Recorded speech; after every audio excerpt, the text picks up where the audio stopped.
저는 정말자라고 해요. 올해 68이고 수도권 공단 앞에서 작은 분식집을 혼자 운영하고 있어요. 사람들은 내게 사장님은 씩씩해서 혼자도 잘 사시겠다고 말하지만 사실 제 시간은 오래전 어느 겨울에 멈춰버렸어요. 그날 새벽 분식집 뒷방에서 남편이 남긴 낡은 시계를 다시 만졌거든요. 뒷면에 송곳으로 새겨둔 말자, 인수, 민호라는 글자가 손끝에 걸리는 순간 몇십 년 묵힌 숨이 한 번에 터져 나왔어요. 바늘은 이미 멈춰 있었고 그 시계를 차고 떠난 사람들, 남편도 아들도 모두 돌아오지 않았죠. 사장님, 오늘도 고생 많으십니다. 문 밖에서 들리던 남자의 목소리가 깜깜한 방 안으로 스며들었어요. 식자재를 배달해 오던 화물기사 오태성 씨였는데 고개를 드는 순간 나는 얼어붙고 말았어요. 웃을 때 반달처럼 접히는 눈, 그게 우리 민호 어릴 때 눈웃음하고 똑같았거든요. 아니야, 착각이야. 스스로를 다독였지만 마음은 내 말을 듣지 않았어요. 나이 든다는 게 무뎌지는 거라 생각했는데 어떤 상처는 오래된 불씨처럼 조금만 닿아도 훅 살아나더라고요. 그 후로 나는 자꾸만 그 남자의 아들에게 시선이 갔고 어느 새벽에는 떨리는 손으로 아주 조심스러운 제안까지 하게 됐어요. 하지만 그때는 몰랐어요. 그 제안이 멈춰있던 내 시간을 다시 움직이게 만드는 시작이 될 줄은요. 그리고 그 시작은 사실 아주 먼 곳, 강원도 폐광마을, 남편과 아들, 그리고 내 시간까지 잃게 된 바로 그곳에서부터였어요.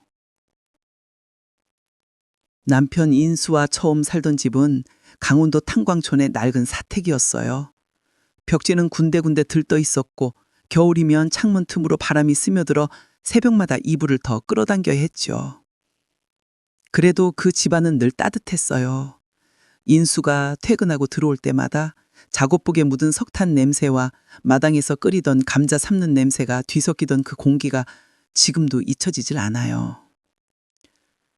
말자야, 손 좀 내밀어봐. 남편은 늘 그랬어요. 퇴근하면 먼저 내 손부터 잡아보곤 했는데 거칠어진 손바닥으로 내 손등을 감싸며 춥지 하고 묻던 사람이었죠. 말수가 많지는 않은데도 그 손길 하나로 모든 말을 대신하던 남자였어요. 어느 날이었어요. 남편이 퇴근길에 전당포에서 버려진 시계를 들고 왔어요. 바늘도 떨어지고 유리도 금간, 누가 봐도 고물이었죠. 이걸 왜 가져왔어? 내가 웃으며 물었더니 인수는 걸걸한 목소리로 대답했어요. 고쳐줄게. 그냥 우리도 시간 하나쯤 같이 가져보자. 그 말이 괜히 마음을 울리더라고요. 남편은 밤마다 헤드랜턴까지 켜놓고 시계를 분해 읽다가 조립하곤 했고 뒷면에는 작은 송곳으로 말자, 인수, 민호라고 조심스럽게 새겼어요. 막 돌배미처럼 손이 큰 사람이었는데도 그 글자는 한 오랄 떡바늘로 떠올린 바느질처럼 정성스러웠죠. 그런 우리가 살던 마을에 겨울이 깊어갈 무렵이었어요. 탄광 안쪽 갱도가 위험하다는 얘기가 계속 나돌고 사람들 얼굴이 점점 굳어갔죠. 인수도 마찬가지였지만 집에 들어오면 언제처럼 내 앞에 앉아 손톱 및 석탄을 긁어내며 괜찮아, 곧 끝날 거야 라고만 말했어요. 하지만 그 곧이라는 말은 끝내 오지 않았죠. 사고는 새벽 4시에 났어요. 순번대로 갱 안으로 들어가던 조였고 마을 전체가 사이렌 소리에 깨 뒤엉켜 뛰쳐나왔어요. 나는 패딩도 제대로 못 잠근 채 슬리퍼를 끌고 갱도 앞에 서 있었죠. 차가운 바람에 손이 얼고 입김만 공중에서 사라져 갔는데도 아무 소식이 없었어요. 인수 씨, 인수야. 내 목소리는 바람에 부서져 나갔고 결국 그날 남편은 돌아오지 않았어요. 남은 건 시계뿐이었죠. 남편 손때가 그대로 스며든 그 시계. 나는 그걸 들고 집에 돌아와 방 한구석에 주저앉았죠. 어린 민호는 내 무릎에 얼굴을 묻고 울었고 나는 아이의 등만 어루만지며 눈도 제대로 감지 못한 채 앉아 있었어요. 우리 시간은 같이 간다. 돈 말이 그날따라 더 잔인하게 들렸어요. 왜냐면 그 말과 동시에 우리의 시간은 딱 멈춰버렸으니까요. 그때부터였어요. 내 인생의 바늘이 움직이지 않기 시작한 게. 그리고 나는 아직 몰랐어요. 그 멈춘 시간이 훗날 어떤 아이의 손목에서 다시 움직이게 될 거라는 걸요. 탄광이 폐쇄되던 그해 겨울, 우리 마을은 산 전체가 숨을 죽인 것처럼 조용했어요.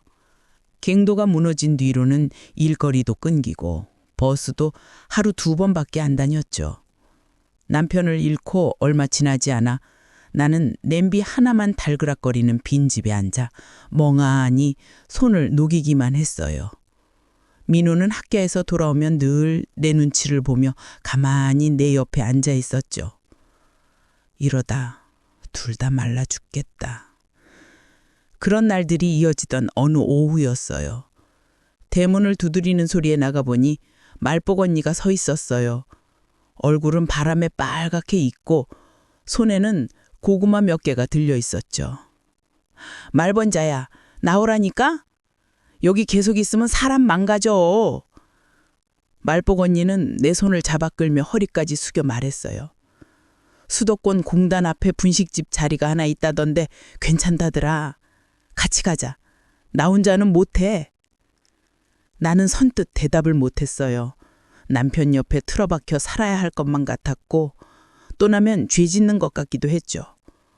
그런데 말복 언니가 나를 가만히 바라보더니 낮게 읊조리더라고요. 민호 생각해. 아이는 너를 기다리고 있어. 그 말이 심장을 콕 찔렀어요. 민호가 내 뒤에 서 있는 것처럼 느껴졌거든요.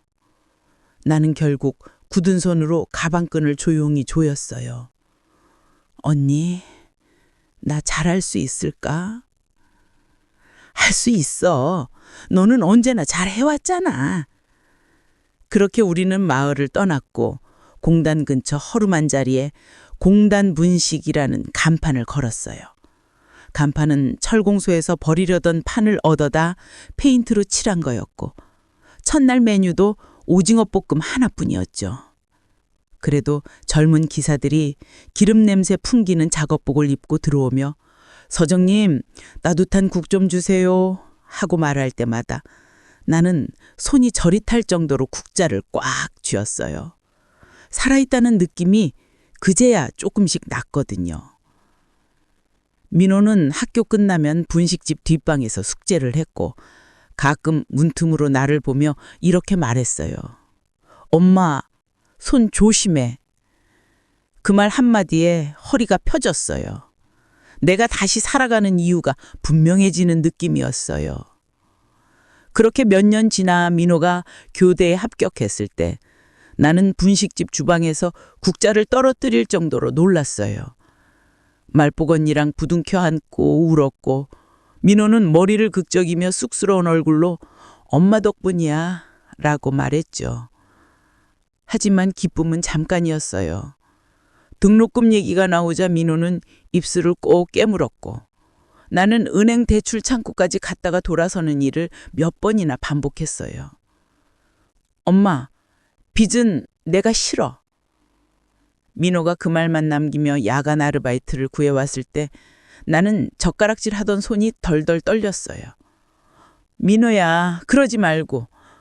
잠깐이야. 내가 할게. 아이는 그날도 아빠의 시계를 차고 나갔어요. 낡은 가죽줄이 헤어져 있었고 시계는 아주 조금씩 늦게 가고 있었는데도 그걸 고집스럽게 차고 나가는 아이 뒷모습을 보는데 등골이 서늘해졌죠. 왜 이렇게 불안하지? 불길한 생각을 떨쳐내려 괜히 찬장을 뒤지고 냄비 뚜껑을 열었다 닫았다 했어요. 그런데 그 새벽 터미널 근처 내리막길에서 브레이크가 고장난 버스가 인도로 돌진했다는 소식이 들려왔어요. 나는 수건도 못 챙기고 뛰쳐나갔죠. 그리고 내 아들은 돌아오지 못했어요. 그날 이후 나는 분식집 문을 닫고 뒷방에 틀어박혀 사흘 동안 아무것도 하지 못했어요. 물도 밥도 먹지 못하고 시계바늘만 멍하니 보았죠. 멈춘 바늘이 내 심장처럼 보여서였어요.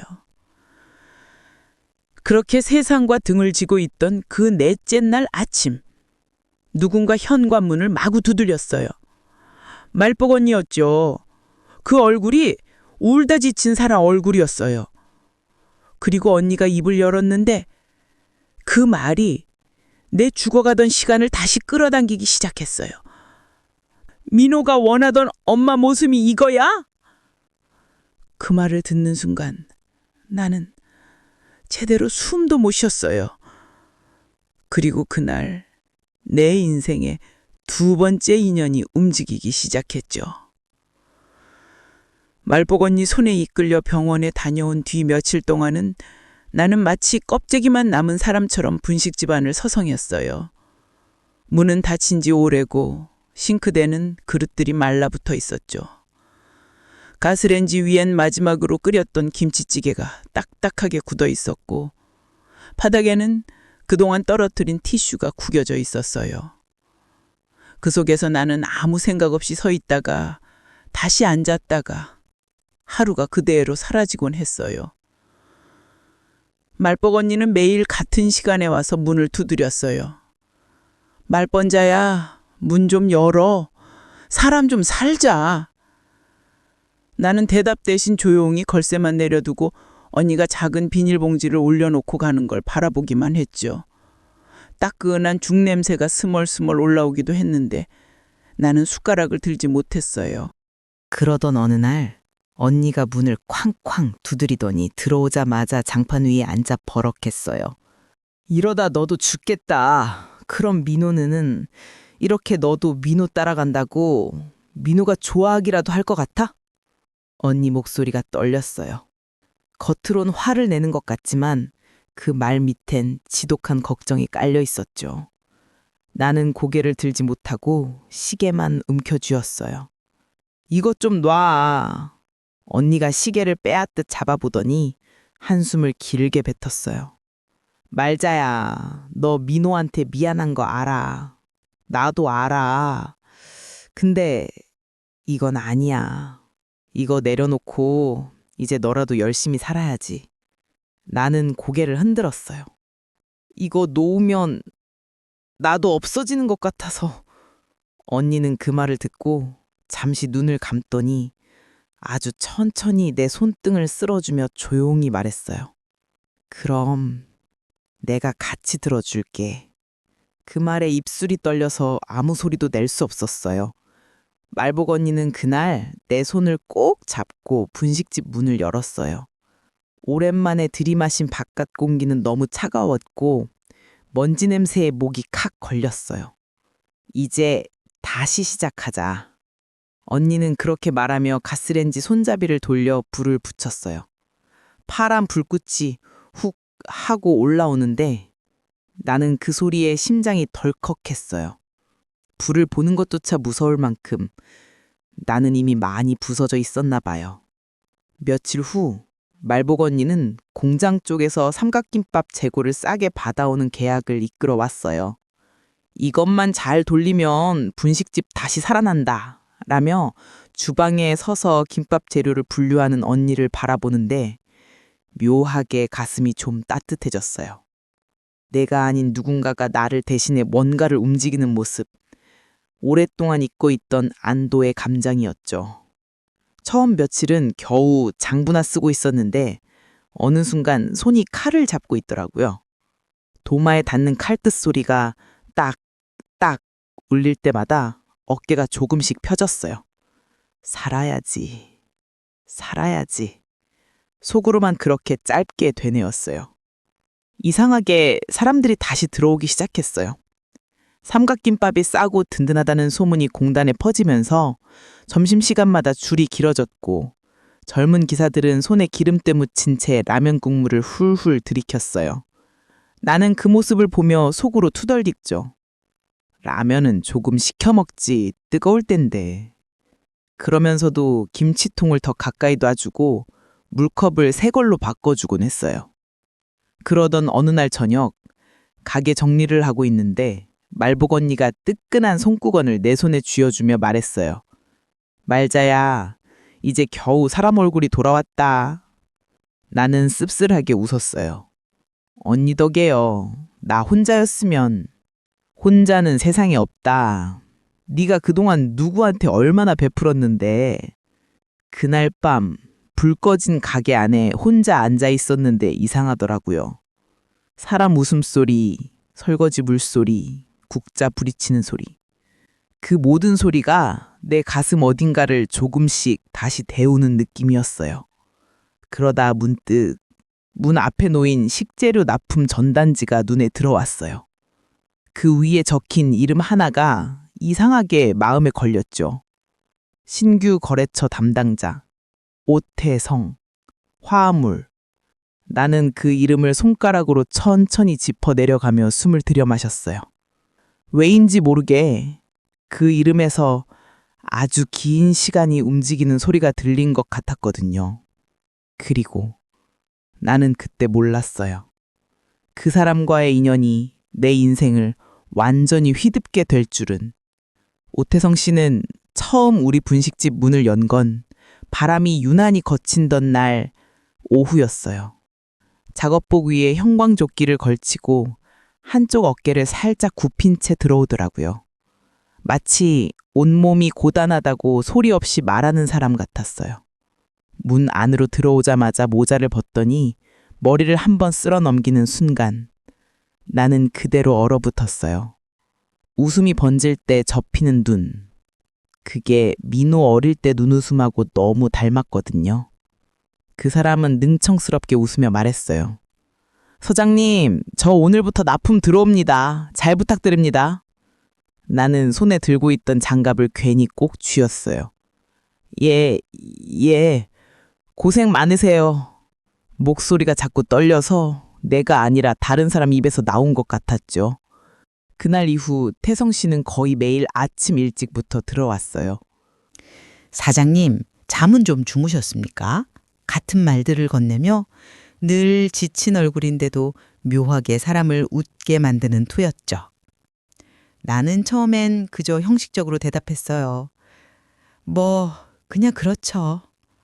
아이고, 저도 그렇습니다. 우리 서로 버티는 거죠, 뭐. 그의 말투는 가볍지만 속에 오래 묵은 고단함이 묻어 있었어요.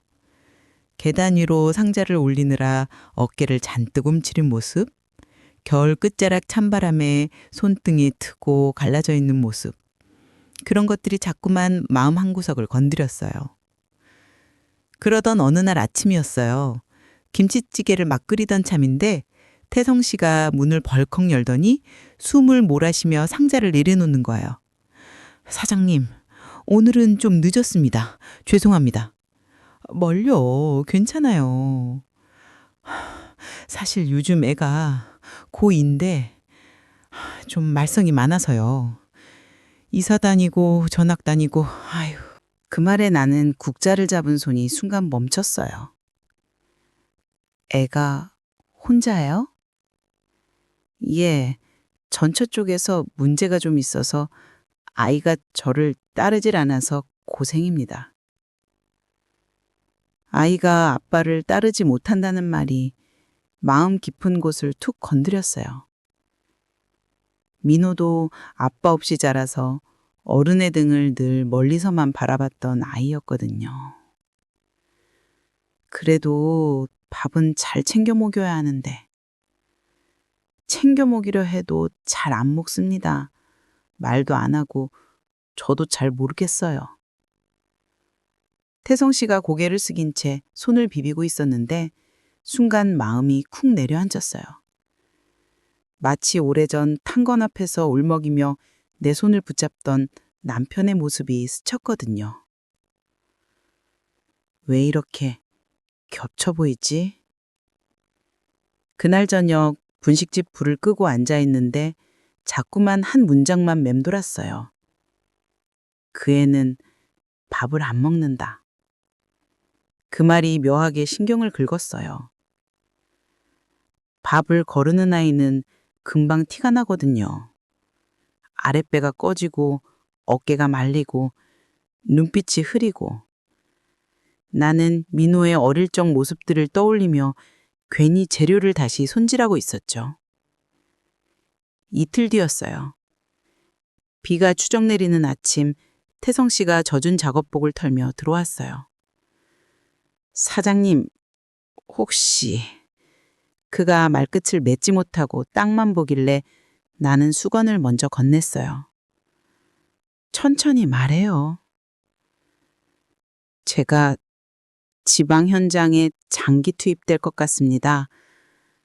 근데 애가 혼자 있으면 또 사고를 칠까봐 가끔 아들 녀석 좀 챙겨봐 주실 수 있을까요? 그 말에 나는 가슴이 철렁 내려앉았어요. 새벽까지 운전해야 하는 남자, 아버지를 멀리하는 아들, 그리고 민호의 빈자리가 다시 손끝에 아릿하게 스며들었어요. 언젠가부터 마음속에서 조용히 웅크리고 있던 말이 스스로 문을 두드렸어요. 나라도. 아니, 내가? 나는 밤새 뒤척였어요. 시계바늘이 멈춘 자리에서 자꾸만 바스락거리는 소리가 났고 빗소리는 유난히 문틈을 파고들었어요. 아들이 떠나던 날 들었던 바람소리까지 겹쳐 들리는 것처럼. 다음 날 해가 뜨기도 전에 나는 그 사람을 찾아갔어요. 분식집 앞에 서 있는 트럭 옆에서 그는 커피 한 잔을 쥐고 떨리는 손가락을 가만히 모으고 있었죠. 나는 숨을 깊게 들이마신 뒤 아주 천천히 그러나 단단하게 말했다. 태성 씨, 그 애 지훈이요. 그 아이 나랑 여기서 지내게 해요. 밥은 내가 먹일게요. 그 사람 눈이 크게 흔들렸고 나는 숨을 삼켰어요. 그리고 그 순간 알았어요. 이 한마디가 내 삶을 또 한 번 바꿀지도 모른다는 걸. 지훈이가 우리 집에 들어온 첫날 나는 괜히 방안을 몇 번이고 들락날락했어요. 오래된 장롱을 밀어내고 새로 산 이불을 깔아두었는데도 어쩐지 아이가 불편해할까 마음이 진정되지 않았어요. 형광등 열리는 소리가 나자 나는 엉겁결에 부엌으로 숨듯이 들어갔고 물컵을 괜히 씻는 척하며 귀만 문 쪽으로 기울였죠. 여기 맞아요? 지훈이 목소리는 생각보다 낮고 딱딱했어요. 그래, 인사드려라. 태성 씨가 다그쳤지만 아이는 신발만 바라보고 있었어요. 나는 일부러 손에 물을 묻힌 채 부엌에서 나왔어요. 어서 와. 네가 지훈이구나. 방은 여기를 쓰면 되고 배고프면 편하게 말해. 지훈이는 내 얼굴을 스치듯 보고는 아주 작게 고개를 까딱했어요. 대답은 없었죠. 그날 저녁 나는 김치찌개를 2그릇 떠놓고 식탁에 녹아두었어요. 지훈아, 밥 먹자. 아이는 방에서 나오지 않았고 대신 방문 아래로 라면 스프 냄새가 슬쩍 새어나오고 있었어요. 그래, 그러고 싶은 날도 있지. 나는 애써 아무 말도 하지 않았어요. 다음 날도 지훈이는 같은 시기였어요. 아침도 점심도 라면으로 때우고 내 눈을 마주치지 않으려고 몸을 세모나게 접어다녔죠.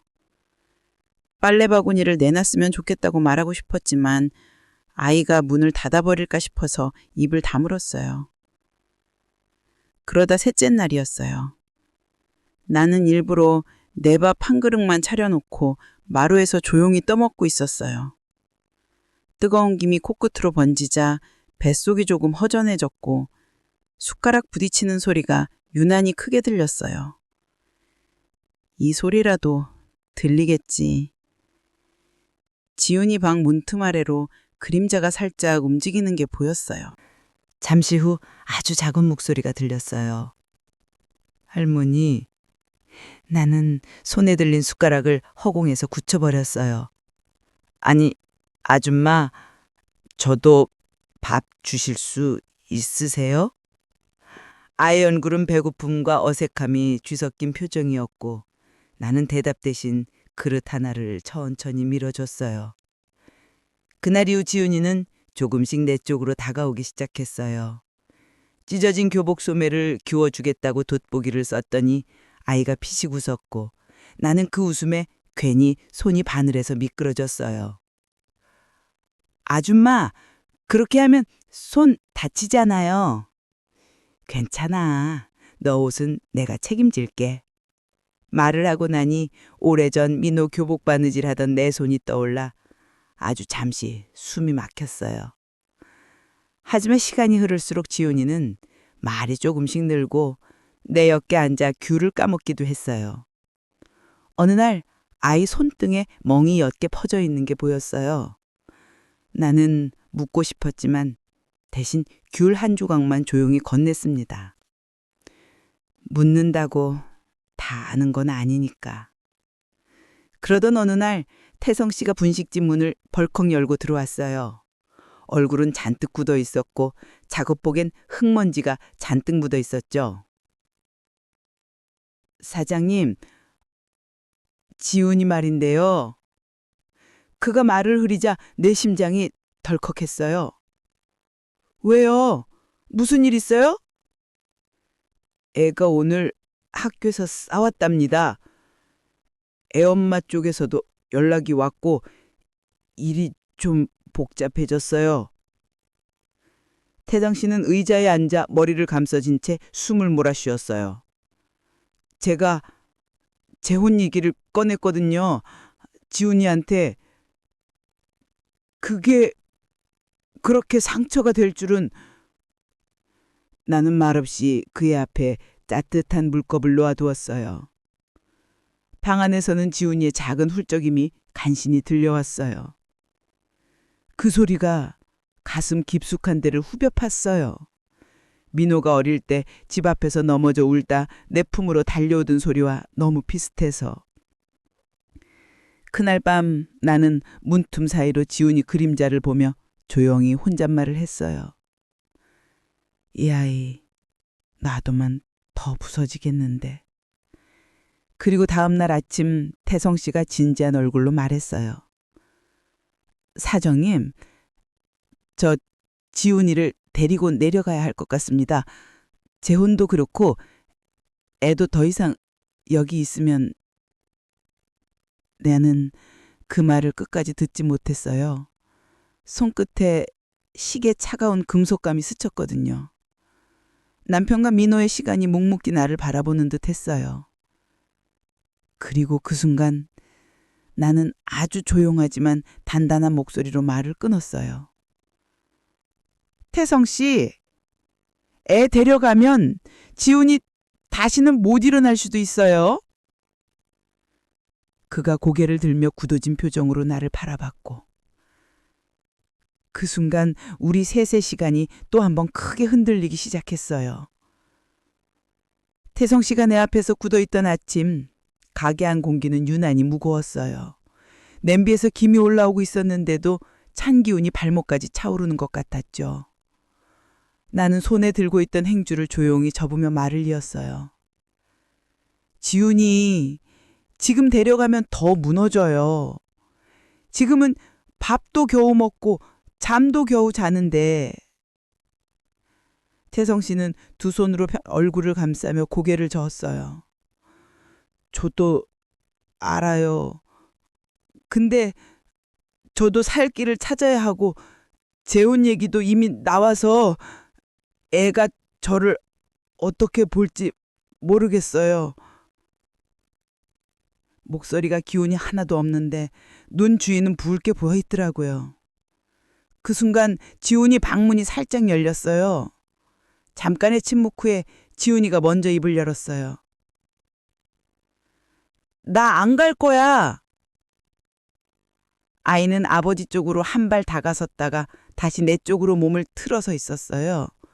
발끝은 아빠를 향해 있는데 어깨는 완전히 내 쪽으로 기울어 있는 모습이 애가 얼마나 오래 갈피를 못 잡고 흔들려 왔는지 보여주는 것 같았어요. 지훈아, 아빠도 너 생각해서. 언제부터? 아이가 아버지 말을 가로막았어요. 목소리는 떨리고 있었지만 눈빛은 단단했어요.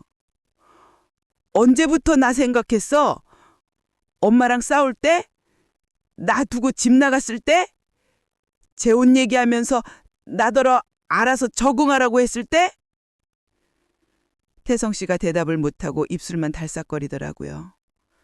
손가락 마디가 하얗게 질도록 주먹을 쥐고 있었어요. 지훈아, 아빠도 많이 미안해. 미안하면 또 이사가? 또 새로운 사람 데려와서 또 나보고 이번엔 잘해보자 하겠지.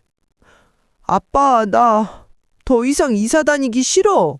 더 이상 짐처럼 옮겨 다니기 싫다고. 짐이라는 말이 방 안에 묵직하게 떨어졌어요. 나는 순간 숨을 삼켰어요. 민호가 어릴 때 엄마는 나 때문에 힘들지 하고 물었던 밤이 떠올라서였어요. 아이들이란 게 어른이 한 번도 그렇게 말하지 않아도 스스로 짐이 되었다고 믿을 줄 아는 존재라는 걸 나는 너무 잘 알고 있었거든요.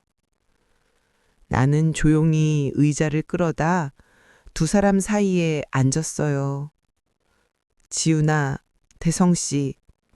내가 이름을 부르자 둘 다 내 쪽을 바라봤어요. 나는 천천히 손목에 시계를 풀어 손바닥 위에 올려두었어요. 어두운 금속 표면을 쓰다듬으니 남편 손때가 아직도 남아있는 것 같았어요. 이거 알지? 내가 맨날 쳐다보던 시계. 지훈이가 고개를 끄덕였어요. 민호 형 시계잖아요. 나는 한숨을 깊게 쉬고 말을 이었어요. 이 시계 원래는 세 사람 거였어. 말자, 인수, 민우. 갱도에서 남편 잃고 버스 사고로 아들 잃고 그날 이후로 바늘이 멈춰 버렸지. 태성 씨가 조용히 시계를 바라봤어요. 눈빛이 어느새 젖어 있었어요. 나는 그 이후로 한 번도 제대로 숨을 쉬어본 적이 없어. 밥을 하고 사람들 밥도 먹였고 장사도 했는데 마음은 늘 그날 겨울에 묶여 있었어.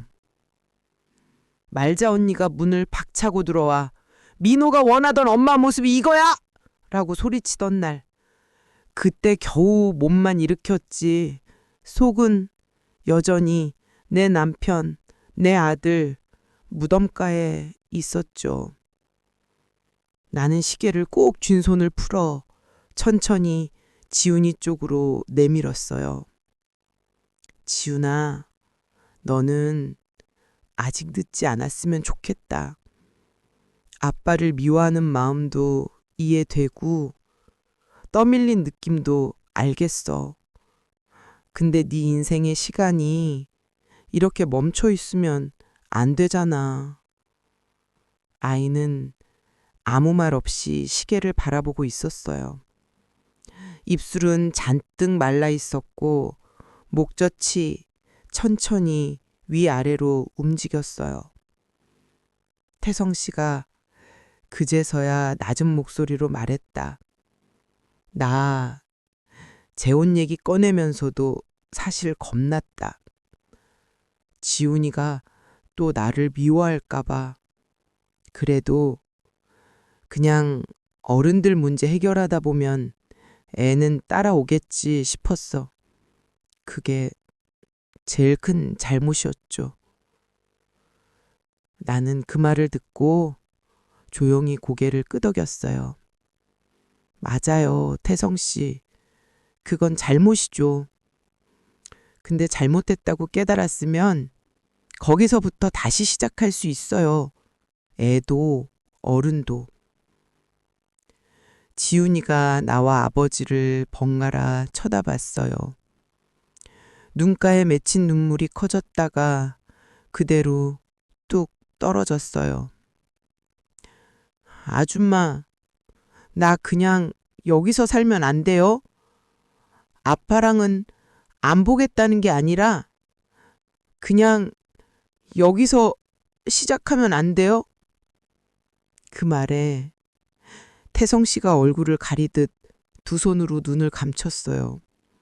어깨가 크게 한번 들썩였고 입술 사이로 한숨인지 울음인지 모를 소리가 새어 나왔어요. 내가 나쁜 놈이다 진짜. 그가 작게 중얼거렸어요. 나는 고개를 젓고 대신 단호하게 말했어요. 나쁜 놈이면 어때요? 그냥 지금부터라도 아이 옆에 있는 아빠면 되지. 잠시 침묵이 흘렀어요. 밖에서는 공단 쪽 야간 근무 교대 사이렌이 멀리서 희미하게 들려왔고 각이한 설거지통에서 물방울이 하나 둘 떨어지는 소리가 또렷하게 들렸어요. 태성 씨가 마침내 고개를 들었어요. 눈이 벌겋게 충혈되어 있었지만 표정만큼은 이상하게 단단해 보였어요. 사장님, 혹시 이기적인 부탁 한 번 더 해도 되겠습니까? 나는 아무 말 없이 눈으로 말해보라는 신호를 보냈어요. 지훈이 당분간, 아니, 지훈이가 괜찮다고 할 때까지 여기서 살게 해주실 수 있습니까? 저는 제가 아빠 노릇을 할 수 있을지부터 다시 배워야 할 것 같습니다. 지훈이가 그 말에 눈을 크게 떴어요. 아빠, 진짜야? 그래, 도망 안 간다. 도망가는 대신 여기 와서 네 앞에서 욕 먹겠다. 언제까지든. 아이는 울음과 웃음 사이 어딘가에서 표정을 잃어버린 얼굴로 서 있다가 천천히 고개를 끄덕였어요. 나는 둘을 번갈아 보다가 결국 시계를 다시 움켜쥐었어요. 바늘이 멈춘 자리에서 아주 미세하게 무언가가 움직이는 것 같은 기분이 들었어요. 좋아요. 그럼 우리 셋이 같이 한번 버텨봐요. 도망도 밀어내기도 말고. 그날 밤 태성 씨는 늦은 시간까지 가기에 남아 지훈이와 마주 앉아 있었어요. 말은 얼마 하지 않았지만 서로의 숨소리가 조금씩 맞춰지는 게 느껴졌어요. 그리고 지훈이는 그날따라 내 옆방 문을 완전히 닫지 않고 잤어요.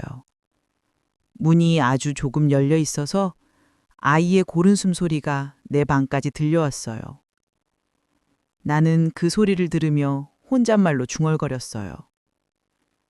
그래, 이제는 나도 이 아이도 이 아버지도 한 번쯤은 우리 시간을 제대로 마주해봐야지.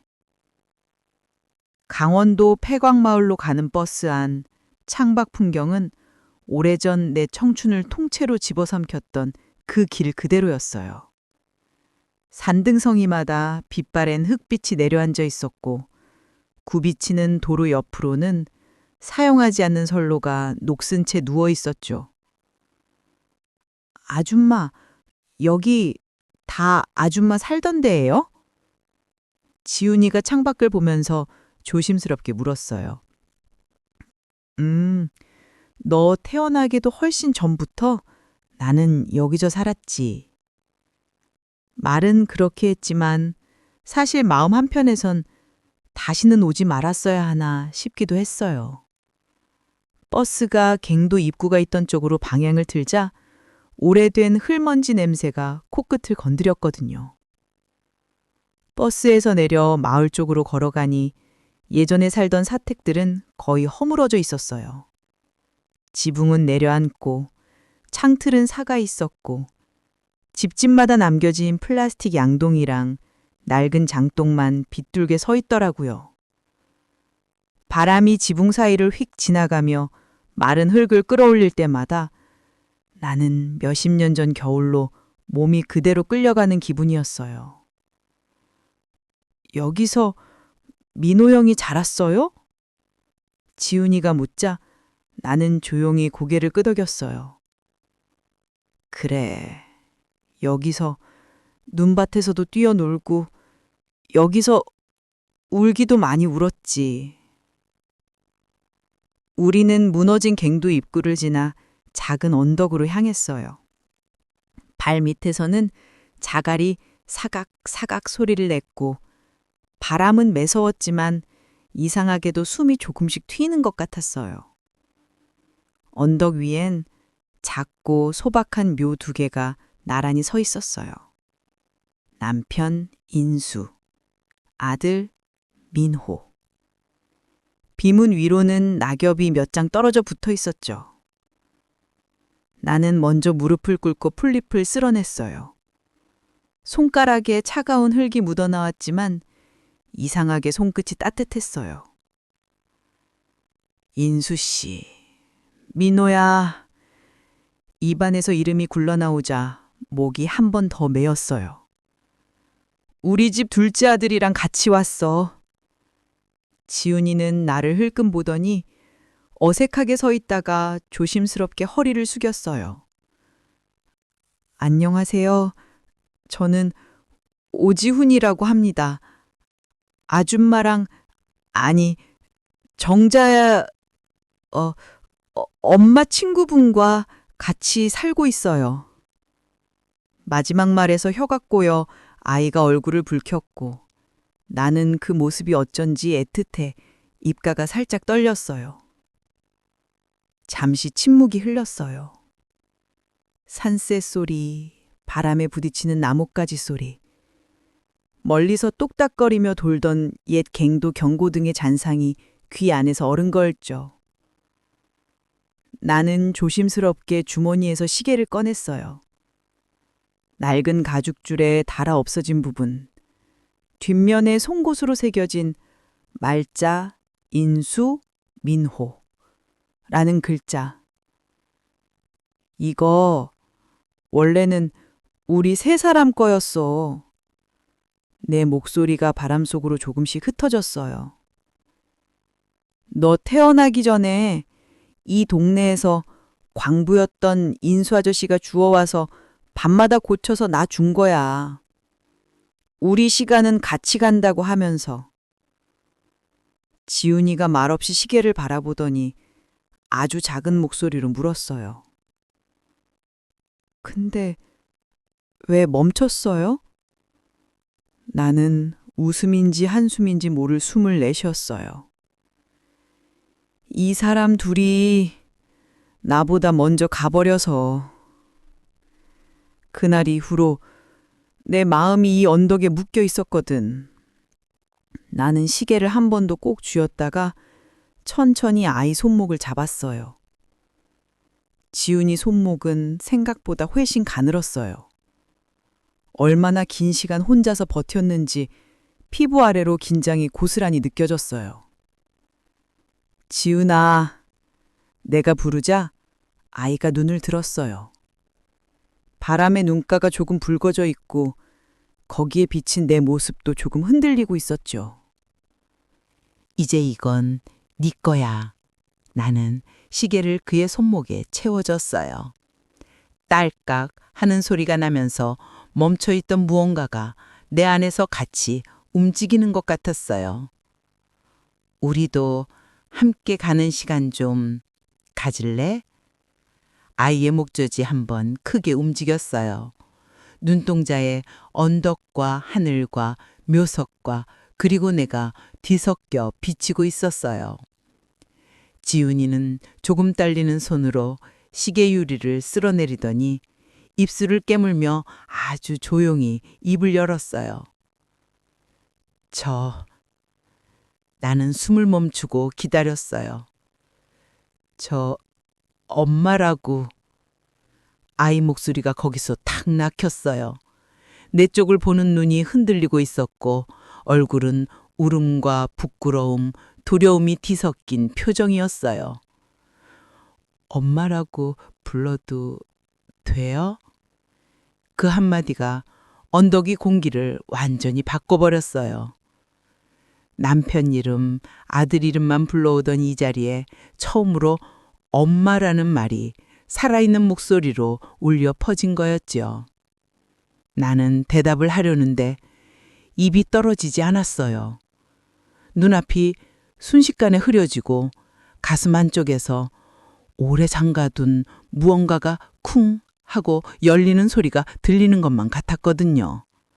그리고 그 순간 내 안에서 멈춰있던 시계바늘이 정말로 다시 움직이기 시작하는 소리가 또렷이 들려오는 것 같았어요. 여기까지 제 이야기를 들어주셔서 감사합니다. 오랫동안 멈춰있던 제 시간이 지훈이와 태성 씨를 만나 다시 움직이기 시작했어요. 그리고 그 시간 속에서 저는 가족이란 피가 아니라 서로가 서로를 붙잡아주는 마음이라는 걸 늦은 나이에 알게 되었죠. 혹시 여러분도 어떤 이유로 멈춰 있었던 시간이 있으신가요? 그 시간을 다시 움직이게 해준 사람이나 순간이 있었다면 댓글로 나눠주시면 제가 제일 먼저 읽어볼게요. 구독과 좋아요는 저에게 정말 큰 힘이 됩니다. 늘 건강하시고 내일도 우리 천천히 앞으로 걸어가요. 고맙습니다.